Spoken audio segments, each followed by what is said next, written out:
BTech करने का दिमाग में कैसा विचार है कि माहौल चल रहा था बीटेक का बड़ा जोर शोर पे, तो कहा कि कर लेते हैं। जिस स्कूल से मैं पढ़ा हुआ हूँ उसमें मैं पहला ही हूँ जिसने बीटेक की है। सबसे बड़ा योगदान तो मेरी फैमिली का ही है। मेरा सिलेक्शन नहीं होता तो गांव वाले पड़ोसी सब ऐसे बोलते थे पढ़ता नहीं है, क्या कर रहा है, इतना टाइम हो गया। एमडी क्लासेस से आपकी मुलाकात कैसे हुई और आपको क्या मदद मिली, कैसे मदद मिली एमडी क्लास? एमडी क्लासेस की मदद सर मुझे यूट्यूब पे मिली। फिर मैंने रेगुलर एमडी क्लासेस को फॉलो किया नॉन टेक के लिए। गाँव में सरकारी स्कूल में पढ़ते थे, हिंदी मीडियम का रहता और इंजीनियरिंग पूरी इंग्लिश मीडियम। सबसे बड़े चैलेंज था ना मेरे लिए वो यही था, इंग्लिश वाला। आपका रूटीन क्या रहता था जब पढ़ाई आप करते थे, जब पेपर एकदम पास आ गया आपका? मैंने सर PYQ देखे हैं लास्ट टाइम पे, तो जो एमडी क्लासेस के जो PYQ चलते हैं यूट्यूब पे वो फॉलो किए। चलिए भाई, नमस्कार साथियों, स्वागत है आप सभी का एमडी क्लासेस के यूट्यूब चैनल पर। बच्चों, आज आपके सामने एक ऐसा इंटरव्यू आने वाला है जो बच्चा आरआरबी जेई में सेलेक्टेड है, और इसके अलावा जब जेई में इनकी ज्वाइनिंग हुई थी तो उसके बाद इनका जो अपने स्टेट में भी सिलेक्शन हुआ था, फिलहाल अभी ये वहां पर कार्यरत है। इन सभी चीजों को लेकर हम लोग बात करेंगे, और हमारे साथ है ललित मीणा जी, जिनका आरआरबी जेई 2024 वाली जो भर्ती था वहां पर इनका सिलेक्शन हुआ था। कहाँ के रहने वाले हैं, शुरुआती पढ़ाई कहाँ पर हुई थी। जेई में टीयर 1 और टीयर 2 की जो परीक्षा हो रही होती है, टीयर 2 में आपको पता है कि आपके ट्रेड से संबंधित चीजें पूछी जाती हैं, और हम ट्रेड की तैयारी कैसे बेहतर कर सकते हैं, क्योंकि बहुत सारा बच्चा ट्रेड में ही अपने आप को असहज फील करता है कि नहीं हो पा रहा है। इसके अलावा मैथ्स में कैसे बेहतर कर पाएंगे, उन सभी चीजों के बारे में बड़े डिटेल से बात करेंगे। तो अगर आप जेई के स्टूडेंट हैं तो आपके लिए पूरा इंटरव्यू बड़ा खास होने वाला है। ललित, पहले तो आपका बहुत बहुत स्वागत है भाई एमडी क्लासेस पर। और शुरुआती बताइए कि आप कहाँ के रहने वाले हैं, और साथ ही साथ आपने स्कूली पढ़ाई कहाँ से करी, और आपने बीटेक जो किया वो कहाँ से किया? मेरा नाम ललित मीणा है, मैं जयपुर राजस्थान का रहने वाला हूँ। और मैंने स्कूलिंग अपने गांव से ही की है, गवर्नमेंट स्कूल से की है मैंने। अच्छा, और जयपुर राजस्थान में कहाँ से? मैं बसी तहसील का रहने वाला हूँ। अच्छा, बसी तहसील का, ठीक है। उसमें और स्कूलिंग मेरी गांव से ही है। और फिर आपने बीटेक कहाँ से किया है?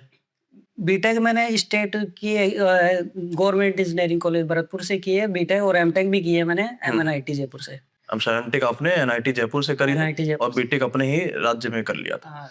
तो बीटेक करने का दिमाग में कैसा विचार है कि माहौल चल रहा था बीटेक का बड़ा जोर शोर पे, तो कहा कि कर लेते हैं? नहीं सर, मेरे गांव में मतलब जिस स्कूल से मैं पढ़ा हुआ हूँ उसमें मैं पहला ही हूँ जिसने बीटेक की है। अच्छा, उस फील्ड में मैं अकेला ही हूँ अभी तक। अच्छा, बीटेक का ट्रेड आपका क्या था? हाँ, सिविल से हूँ मैं। सिविल से आपने बीटेक किया, तो सिविल के लिए ही जेई में सरकारी नौकरियां जेई में ही आती हैं, है ना? तो पहले आप किसी और की चीज की तैयारी कर रहे थे कि सीधे सिविल पर ही सोचा कि सिविल पर ही आना, मतलब ये हमें जेई की तैयारी करना है, गवर्नमेंट नौकरी की तैयारी? नहीं सर, मैं जब इस मतलब बीटेक कर रहा था तभी मैंने ऐसे डिसाइड था ऐसे कि मुझे है ना सरकारी सिविल इंजीनियर बनना है, मतलब वो उस टाइम ऐसे मन में था मेरे। और तो घर में कोई है ऐसा जो इसकी जॉब है रेलवे में या जेई में है? नहीं, या इंजीनियरिंग लाइन में तो मैं पहला ही हूँ। मेरे घर में मतलब कोई नहीं समझते मतलब इंजीनियरिंग लाइन के बारे में। मैंने जैसे गांव में ही एक भैया है मेरे, उनसे ही सलाह ली, उनका ही मतलब बहुत बड़ा योगदान है। तो उन्होंने ही सजेस्ट किया बीटेक करने के लिए, तो अच्छा, उनकी वजह से फिर मैंने बीटेक की। आगे की तैयारी में भी उनका ही योगदान है मेरा। तो यानी आपने बीटेक जो किया उसी समय ये सोचा था कि सरकारी इंजीनियर मुझे बनना होगा। तो और किस किस परीक्षा की आप तैयारी करते रहे, मतलब जेई में फाइनल सिलेक्शन के पहले और भी कोई परीक्षाएं ऐसी थी जो निकली आपकी? उससे पहले तो नहीं, मतलब एसएससी की क्लियर हुई है मैंने 4 बार एसएससी का मेंस दिया है। SSC CGL? नहीं, जेई का। एसएससी जेई, ठीक है। एसएससी जेई की तैयारी स्टेट की करता हूँ, स्टेट की पे मेन फोकस था मेरा कि भाई अपने स्टेट में ही लगना है एसएससी का। अच्छा, राजस्थान की भी जितनी स्टेट की भर्ती आई जेई वाली वो सब आपने भरे हैं सब पे? ठीक है। फिर एक क्या काफी लंबा टाइम हो गया था, उनमें सिलेक्शन नहीं हुआ था मेरा, तो फिर मैंने नॉन टेक के भी पेपर दिए बाद में। तो जैसे उनमें भी क्लियर हुए थे मेरे, पर प्रॉपर फाइनल सिलेक्शन नहीं हुआ था मेरा। मतलब ऐसे एक एक दो नंबर से मैं मतलब बहुत से एग्जाम में रहा हूँ। अच्छा, यानी लगभग तो ये माने कि आपका पूरा जो सिलसिला वो 3-4 साल चला होगा। हाँ, परीक्षाएं आपने दिया, फाइनल नहीं हो पाया, किसी में नॉन टेक में हो गया, फिर टेक में नहीं हो पाया, ऐसा समस्या ऐसा चलता है। बहुत लंबा चला मेरा। ठीक है। तो जो पहला जो सिलेक्शन था ना मेरा वो रेलवे में ही था। जैसे फिर इसमें टाइम कम था प्री के लिए, और मैंने नॉन टेक जैसे पढ़ी भी नहीं थी कभी, टेक्निकल पे ही फोकस था क्योंकि स्टेट में टेक्निकल पूछते हैं और स्टेट का ही नॉन टेक आता है जैसे। अच्छा ललित, एक समस्या आती है, जैसे मान लीजिए कि होता क्या कि हम तैयारी कर रहे होते, बहुत सारे बच्चों के साथ आती है। अब तो पेशेंस नहीं रह गया बच्चों में, बहुत कम पेशेंस है। 3 साल 4 साल जब बीत जाता है तो घर वाले एक बार जरूर कहते हैं कि अब शादी ही कर ले, या कोई नौकरी नहीं लग रही है तो हम बिजनेस कोई डाल लें। ऐसा कभी समय आया कि पिताजी ने फोन मिला के कहा क्या ललित अब जो है बिजनेस करना है तो बताओ बिजनेस किया जाए, नहीं या सर। खेती कर लो आके? मेरे पिताजी खेती करते हैं, मेरे भैया है जो गवर्नमेंट जॉब में है, रेलवे में ही नौकरी करते हैं। किस विभाग में है? वो टेक्नीशियन है, अच्छा, वो लखनऊ टेक्निकल। पोस्टेड है। तो तो 2019 17 18 किस वैकेंसी थे? 18 19 से? हाँ, तो उनका क्या है, सबसे बड़ा योगदान तो मेरी फैमिली का ही है। मेरा सिलेक्शन नहीं होता तो गांव वाले पड़ोसी सब ऐसे बोलते थे, "वो पढ़ता नहीं है, क्या कर रहा है, इतना टाइम हो गया।" पर जैसे फैमिली को पता था कि वो प्रॉपर पढ़ रहा है भाई, नहीं हो रहा तो कोई बात नहीं। पर मेरे भैया सपोर्ट करते थे वो हमेशा कि कोई नहीं, इसमें नहीं हो तो दूसरी वाली में हो जाएगा, तू पढ़ता रहे, मैं हूँ तेरे साथ। मतलब ये हो गया कि अगर हमने समय दिया अपनी पढ़ाई पे तो परिवार का सपोर्ट बहुत ज्यादा था हाँ, इसमें। परिवार का सपोर्ट था। वैसे जैसे अपने रिश्तेदार पड़ोसी उनका सपोर्ट नहीं था, वो हमेशा डिमोटिवेट ही करते थे। अच्छा, तो तो ये शादी में जाना आपने बंद किया था कि नहीं कि बंद कर दिया था सर लास्ट कहीं में। आना जाना सब बंद हो गया? कहीं नहीं जाता था।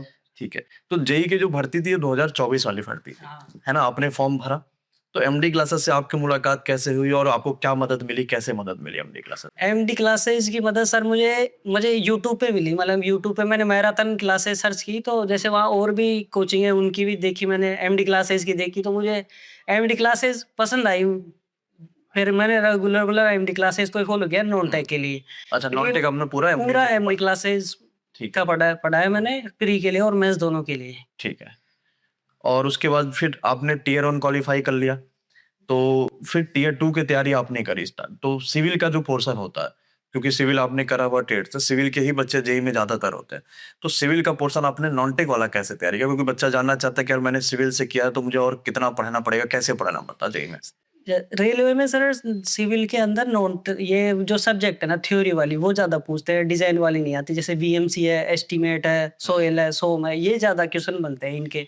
तो जो भी मतलब टेस्ट सीरीज दो और उससे जो डिफरेंट क्वेश्चन मिले उनको नोट डाउन कर लो लास्ट में फिर। अच्छा, सिविल के लिए आपने कोई प्रॉपर कोचिंग नहीं फॉलो करा? नहीं, आपने टेस्ट सीरीज दिया? टाइम नहीं था सर कोचिंग हाँ। करने इस बार ये भी तो रहा रेलवे में, जैसे एलपी में उन्होंने बहुत समय नहीं दिया, जेईई में उन्होंने समय नहीं दिया, मतलब लोग कोर्स ही नहीं खत्म करा पाए, कोर्स इतना जल्दी उन्होंने पेपर करा इसलिए फिर मैंने सर क्या के नोट्स बना रखे थे उनको ही पढ़ा और उनको ही और सॉर्ट करते गए लास्ट में। दिया। अच्छा, मतलब जो मिस्टेक्स थी उन पे काम किया। ठीक है।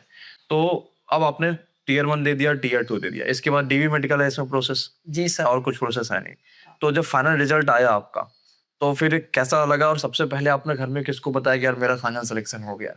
सर वो मुझे मतलब यकीन नहीं था मैथ्स देख के भी मेरा कि हो जाएगा मेरे नंबर। मतलब ऐसे रैंक आईक्यू या और भी साइट से उन पे चेक करते हैं, तो मेरी रैंक उतनी थी जितनी सीट थी वहां से। अच्छा, ये थी मतलब एसटी की। अच्छा, जोन आपका कौन सा था? गोरखपुर से। गोरखपुर जोन। हाँ, गोरखपुर तो से। वैकेंसी यहाँ ज्यादा थी गोरखपुर? नहीं सर, 6 सीट थी यहाँ ओनली एसटी की। अच्छा, वैकेंसीज यहाँ हाँ, 6 ही थी हाँ, मेरी वाली। ठीक है। तो और उनमें भी मेरे लिए तो एक ही सीट, मतलब एक ही सीट थी जिसके लिए मैं एलिजिबल था ओनली।